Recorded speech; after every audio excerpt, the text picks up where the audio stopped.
क्या चारों तरफ से घिर जाने के बाद ईरान ने उस सबसे बड़े ब्रह्मास्त्र का इस्तेमाल कर लिया है जिसने पूरी दुनिया की अर्थव्यवस्था की गर्दन ईरान के हाथ में दे दी है?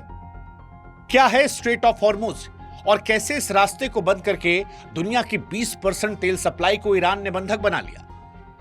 वो ट्रम्प जो सीना ठोक कर कहते थे कि ईरानी नेवी को समंदर में दफन कर देंगे, क्या उनके ईगो का जवाब देने के लिए ईरान ने सारी दुनिया के कारोबार की नस दबा दी?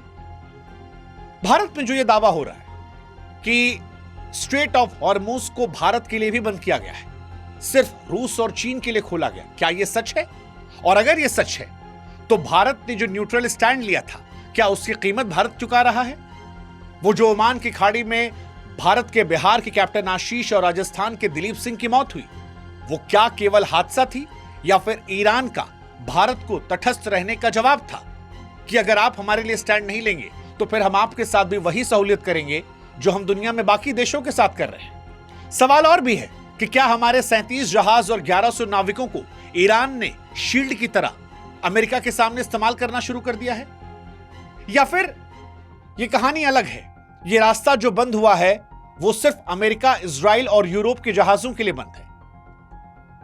इससे आगे सवाल यह भी कि क्या डोनाल्ड ट्रंप की ईरान को मिटाने की जिद अब एक आम भारतीय को अपनी जेब और किचन के बजट चुकानी पड़ेगी?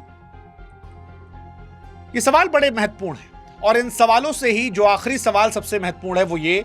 कि क्या स्ट्रेट ऑफ हॉर्मुज को बंद करके दुनिया की अर्थव्यवस्था को चोट पहुंचाकर अब ईरान ने भी ऐलान कर दिया है कि अगर अमेरिका तीसरे विश्व युद्ध की तरफ बढ़ना चाहता है तो ईरान भी उससे कदम पीछे नहीं हटाएगा। नमस्कार, मैं हूं शुभांकर और आज की कहानी है स्ट्रेट ऑफ हॉर्मुज की और यह बहुत महत्वपूर्ण पड़ाव है क्योंकि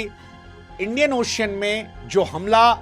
अमेरिका ने किया था ईरान की नेवी पर, उसके बाद स्ट्रेट ऑफ हॉर्मुज को बंद करने का फैसला धीरे धीरे थर्ड वर्ल्ड वॉर की तरफ इशारा कर रहा है। इससे पहले कि हम इसकी शुरुआत करें, हमारी आपसे गुजारिश है कि हमारे व्हाट्सएप चैनल से आप जरूर जुड़े क्योंकि जो जानकारियां हम आप तक लाते हैं वो आप तक पहुंचनी बहुत जरूरी है और इनके लिए आपको हमारा व्हाट्सएप चैनल सब्सक्राइब करना चाहिए जिसका लिंक हमने डिस्क्रिप्शन कमेंट सेक्शन में दे रखा है।